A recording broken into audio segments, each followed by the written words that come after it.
Hello, welcome back. So now let's create the movement animations. First we'll start with the idle animation. If we go to animation and we select this tab here and let's click create new clip. We'll call this idle. This idle animation will take about a second. If we go in the middle here, we press start recording and let's first rotate the feet a bit on the z-axis. Let's say -3. Same for the right one, -3.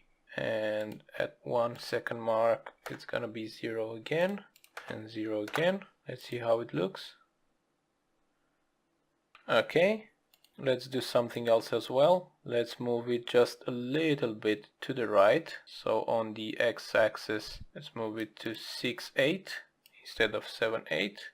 And same for this one. Let's move it to 8-9 and then back again 7-9. And this was 7-8. Let's see how that looks.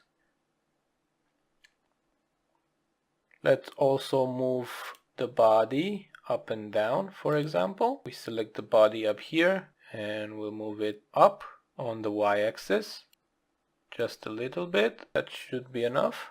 And then back to 8-5, 8-6 actually, here. So now we have this movement. Let's also move the hands a little bit, up and down, but contrary to the movement of the body. So the body moves up first and then back down. Let's move the hands down and then back up. We can just select both of them and we want them down like this and then back up to 8-1. Stop recording. Now we have like an idle animation.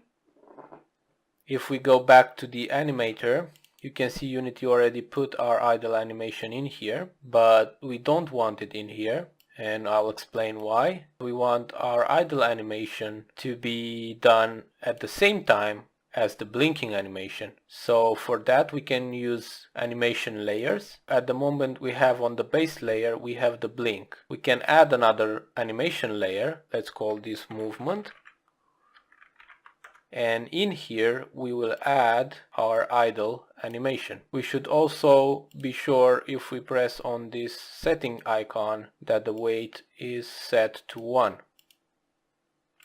And let's make sure we delete it from here. So when we start the game, it will start doing the idle animation and it will start blinking as our script dictates. So if we go back to the game view, let's try that.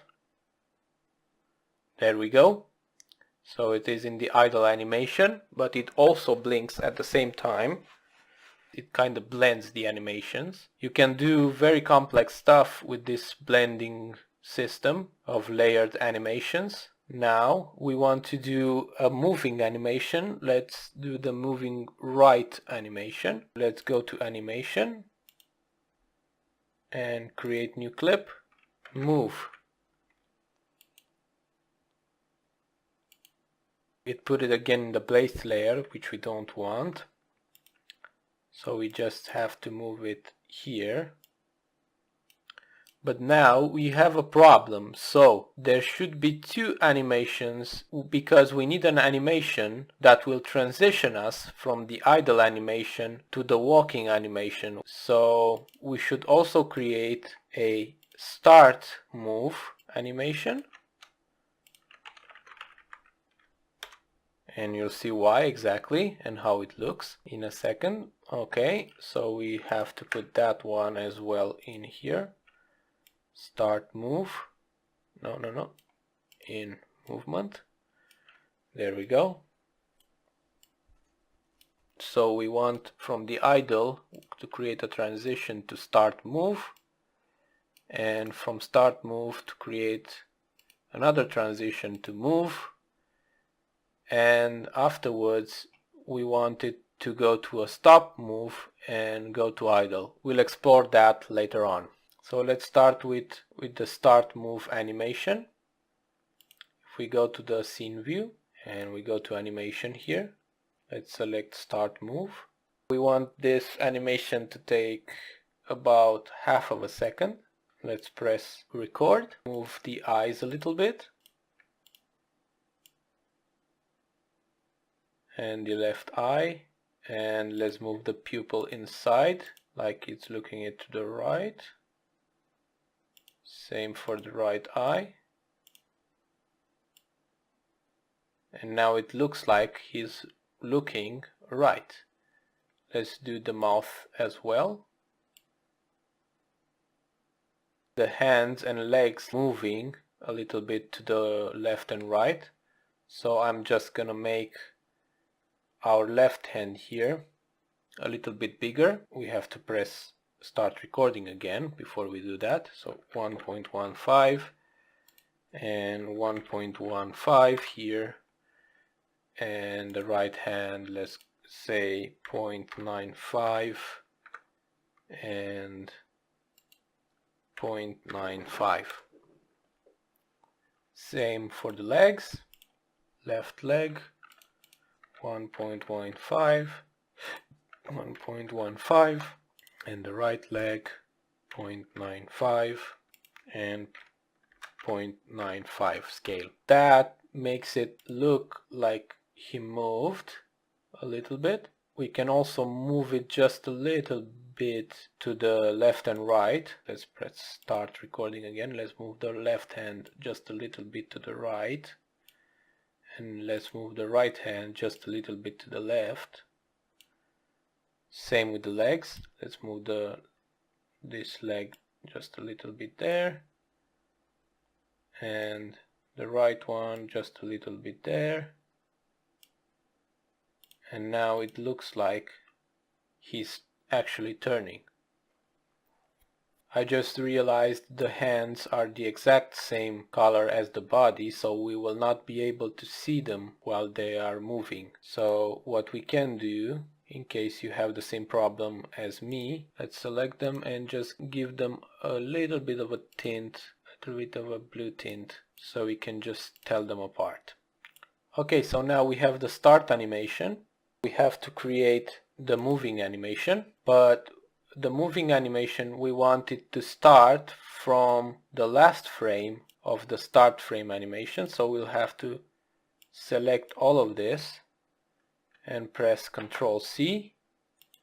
We will go to the move animation and start record, and the first frame will be that one, and we press Ctrl V and we paste in there. Now what we want to do is actually move the character, legs and hands, to look like he is moving. Let's start with frame 5. First of all, let's move the hand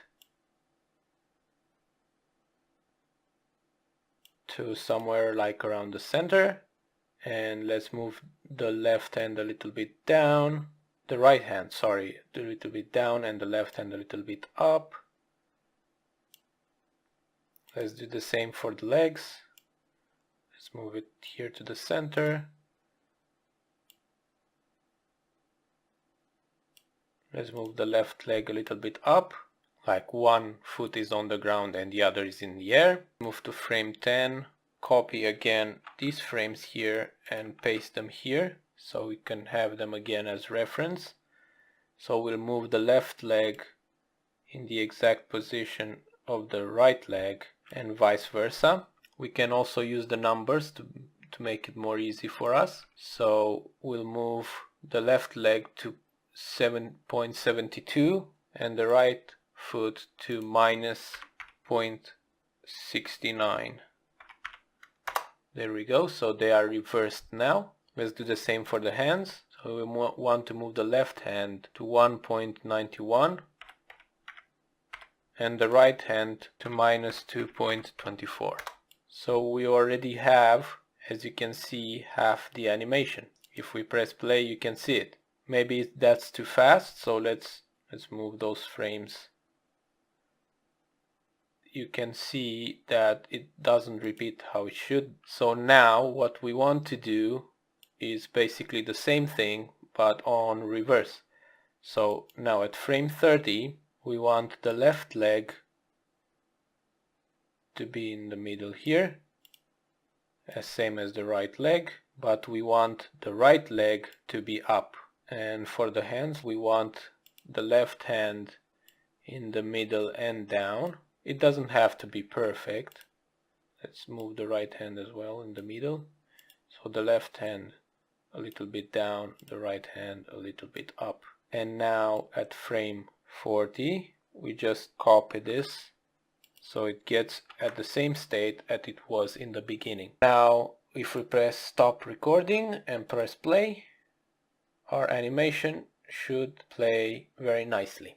Another thing that we could do is maybe move the body up and down a little bit to make it look like the body is moving as well. Start recording, and in the middle here we'll just move the body on the y-axis. Actually no, let's move it when we are at this point. Let's move it up to 1, and then it comes back to 0.86, and then maybe it goes down to 0.6, and it comes back up to 0.86. Okay, stop recording, press play.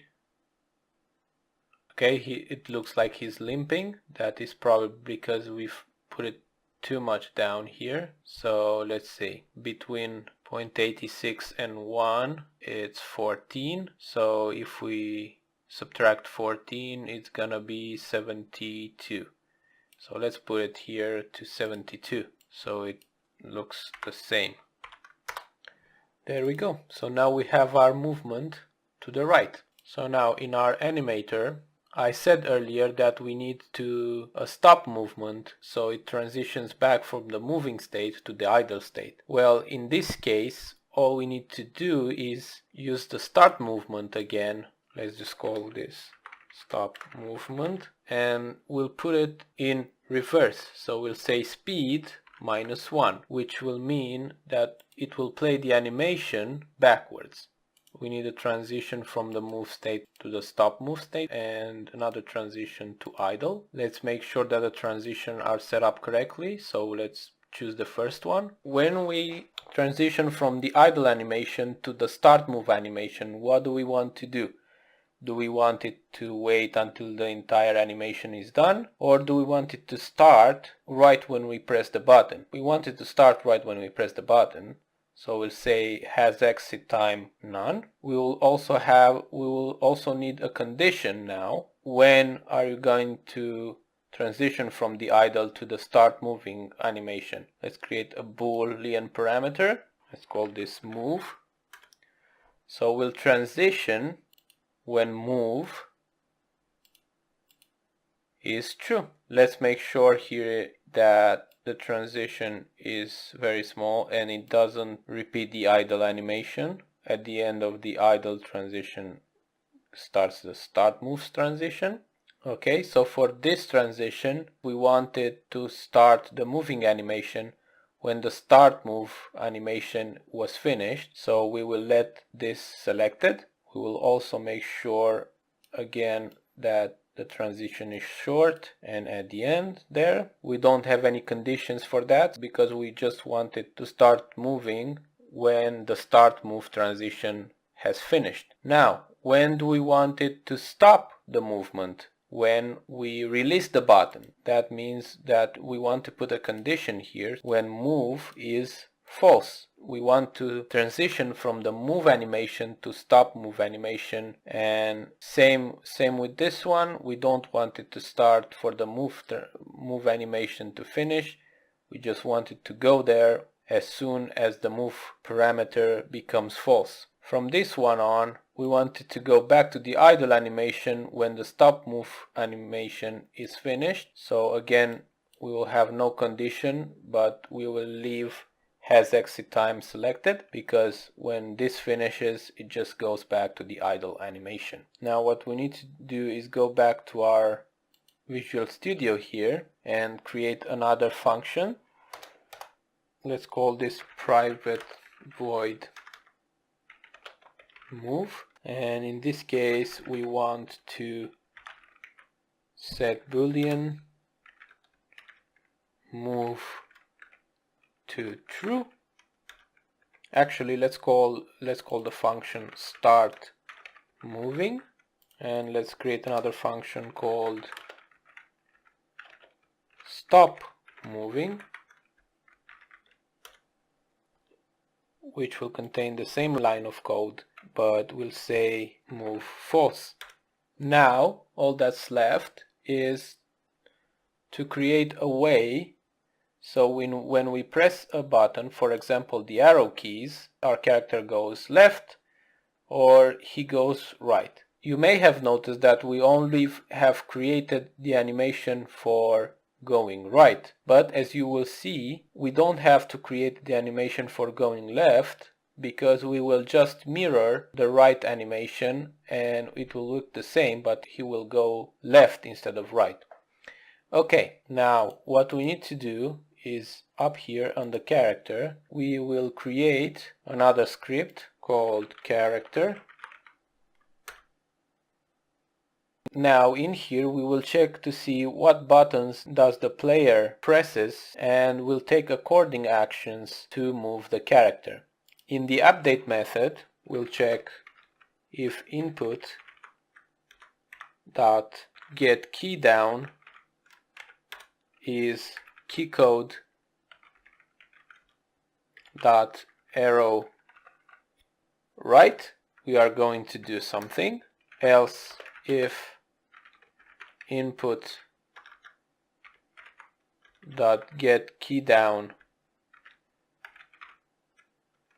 key code dot left arrow, will do another thing, else if input dot get key up key code dot arrow left, or input dot get key up key code dot right arrow, will do another thing. So if we press the right arrow, we'll go to the right. If we press the left arrow, we'll make the left animation. If we release any of the left or right arrow, we will transition to the to the idle animation. So that's why we've put them both in the same else if statement, because it doesn't matter which of the two you release, it needs to go back to the idle state nonetheless. To be able to affect the animations in here, in the character animation, we need a reference to this script. We will need a public character animations, but we will also need to have two different types for the start moving, because we have two different directions that we can go. So let's say start moving right, and let's create this and say start moving left. All we need to do to make it move to the left instead of to the right is to make this game object, the character rig, to a scale on the x-axis of -1, which will actually flip our entire character to the left, and all the animations will be the same, but our character will just look to the left instead of to the right. And how can we do that from code is the question. Well, actually that's very simple. So we will set a new value to the scale each time we move to the left or we move to the right. So when we move to the left, we'll set our scale on the x-axis to -1. This, because it's the game object that the character animation stays on, which is the character rig. So we say this dot transform dot local scale equals to a new vector 3 in which we put -1f, 1 and 1. We leave the other values unchanged, but for the x scale we set it to -1, and that should flip our character to the left. When we're moving to the right, we'll do the same, but we'll set it back to 1f. So now we are ready to implement the movement into our character script. Animations we also have to make sure to be able to access those functions from the outside that they are public. Let's do that now. Let's make them public. And now we can just say animations dot start moving right, and in here animations dot start moving left, and I've just noticed that I say star instead of start, so let's modify that. There we go. Okay, and animations dot stop moving. And now if we go back to Unity and select character, we have a field here in the animations tab when we can just drag character rig in there, so we have a reference to the character animation script, and now everything should be working. Let's try it and press play. So if I press right arrow, we start moving to the right. If I press left arrow, it flips and we start moving to the left. And you can also see that the blink is independent of those animations, and the character blinks even if you are moving or are in the idle animation.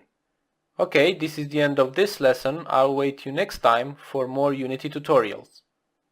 If you like this video, please press like and maybe share. If you want to see more content like this, please press subscribe, and if you have the possibility, please consider supporting me on Patreon from just $1 a month.